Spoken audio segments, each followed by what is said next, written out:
বকেয়া বেতনের দাবিতে সাভারের নবীনগরে আছেন কারখানা শ্রমিকরা সড়ক অবরোধ করে বিক্ষোভ করছেন। এই মুহূর্তে সেখানে আছেন রিপোর্টার মুজাফফর হোসেন জয়। সরাসরি যাচ্ছি তার কাছে।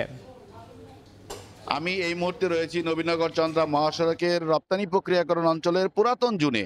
আপনারা জানেন যে গতকাল থেকে নবীনগর চন্দ্রা মহাসড়কে রপ্তানি প্রক্রিয়াকরণ অঞ্চলের পুরাতন জনের লেলি ফ্যাশন নামের একটি কারখানার শ্রমিকরা, যে কারখানাটি ইতিমধ্যে প্রায় 4 বছর যাবৎ বন্ধ রয়েছে, সেই কারখানার শ্রমিকরা তাদের সার্ভিস বেনিফিটের দাবিতে মূলত সার্ভিস বেনিফিট সহ 1 মাসের বকেয়া বেতন এবং আনুষঙ্গিক যে ধরনের শ্রমিক ছাঁটাইয়ের পরে যে ধরনের দাবি দেওয়া থাকে, সেই ধরনের দাবি দেওয়া নিয়েই কিন্তু শ্রমিকরা এখানে অবস্থান কর্মসূচি গ্রহণ করেছেন।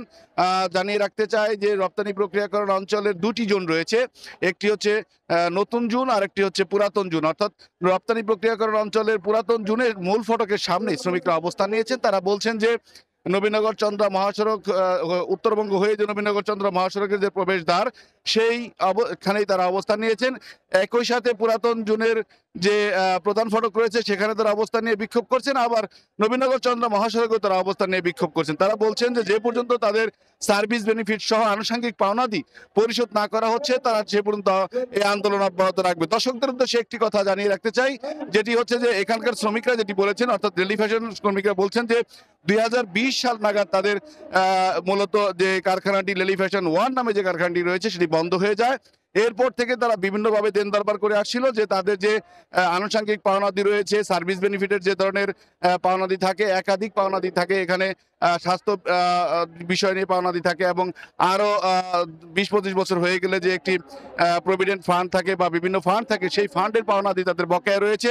সেই বকেয়া দাবিতে তারা মূলত এখানে কর্মসূচি অব্যাহত রেখে তারা বলছেন যে তাদেরকে একাধিকবার সময় দিয়েছিল ব্যবসা কর্তৃপক্ষ সেই কথা রাখেনি। মূলত লেলি ফ্যাশন কারখানাটি মূলত ভারতীয় মালিকানাধীন একটি কোম্পানি, যেটি রপ্তানি প্রক্রিয়াকরণ অঞ্চলের পুরাতন জোনে অবস্থিত। এই গ্রুপ অফ কোম্পানির আরো কয়েকটি কারখানা রয়েছে।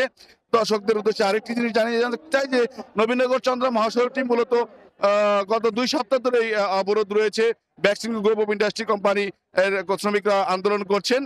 সেই প্রেক্ষাপটে কিন্তু এই সড়কটিতে বর্তমানে কোনো প্রকারের যান চলাচল করছে না, আর অন্য রাস্তা হয়ে কিন্তু তারা যাতায়াত করছেন বলে আমরা জানতে পেরেছি। তো রপ্তানি প্রক্রিয়াকরণ অঞ্চল থেকে আপনার পুরাতন জোনের লেলি ফ্যাশন কারখানা শ্রমিকদের আন্দোলন সম্পর্কে আমার কাছে এই ছিল সর্বশেষ তথ্য।